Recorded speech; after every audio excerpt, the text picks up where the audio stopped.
संघर्ष टाइम्स, समस्या जनतेची, साथ आमची। सुधाकर घारेंसाठी मानविली गावाची झाली एकी। सुधाकर परशुराम घारे यांना दिवसेंदिवस पाठिंबा मिळत असून मोठ्या प्रमाणात त्यांचा मतदारसंघात प्रभाव वाढत आहे। क्रांतिकारकांचं गाव म्हणून ओळख असलेल्या मानविली गावातील ग्रामस्थांनी एकोबा निर्माण करून सुधाकर घारे यांना विजयी करण्यासाठी परिवर्तन विकास आघाडीला भरघोस पाठिंबा दिला आहे। सुधाकर डायरे, श्रीराम डायरे, प्रीतम डायरे, अनंत गवळी, प्रदीप पाटील, सागर गवळी, कृष्ण गवळी यांच्या विशेष प्रयत्नाने हा पाठिंबा जाहीर करण्यात आला आहे। यावेळी 51 ग्रामस्थांनी उपस्थित राहून मधुकर घारे, भरत भगत यांच्या उपस्थितीत हा पाठिंबा जाहीर केला आहे। मतदानासाठी अवघे काही तास शिल्लक असताना सुधाकर घारे यांचे पारडे जड होताना दिसत आहे।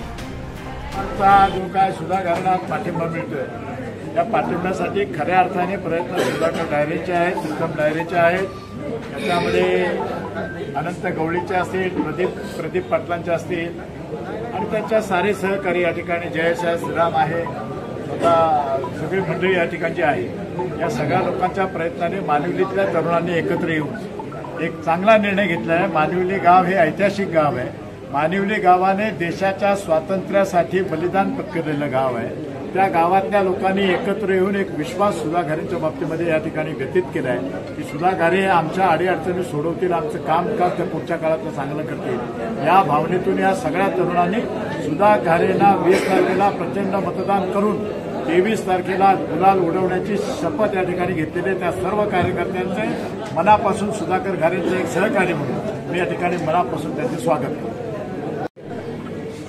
आज या ठिकाणी मानविली गावातील जे आपले कार्यकर्ते आहेत त्या कार्यकर्त्यांनी आपले उमेदवार परिवर्तन विकास आघाडीचे उमेदवार सुधाकर भाऊ घारे यांना जो आज पाठिंबा दर्शवला आहे, खरोखर ना एक आनंद वाटतो की संपूर्ण मानविली गाव एकत्र येऊन आज जो पाठिंबा जाहीर केला आणि खरोखर आज ही सुधाकर भाऊची ताकद वाढलेली आहे।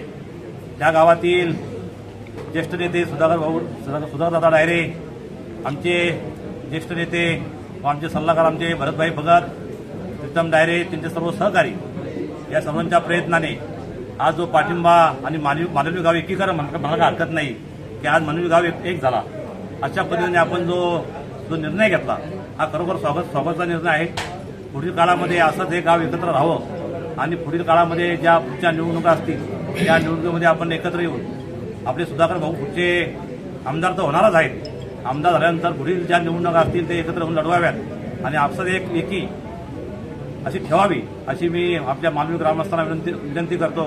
आणि पुन्हा एकदा सर्व ज्या लोकांनी प्रवेश केलाय आणि सुधाकर भाऊंच्यावर जो विश्वास दाखवला त्यांच्या विश्वासाला कुठलाही तडा जाणार नाही आणि त्यांची जी अडीअडचणी असतील त्यासाठी आमचे सर्व नेते आणि स्वतः सुधाकर भाऊ नक्कीच हाकेला हाक देतील आणि आपल्या मदतीला धावून येतील अशा पद्धतीने मी सर्वांना आश्वासन देतो।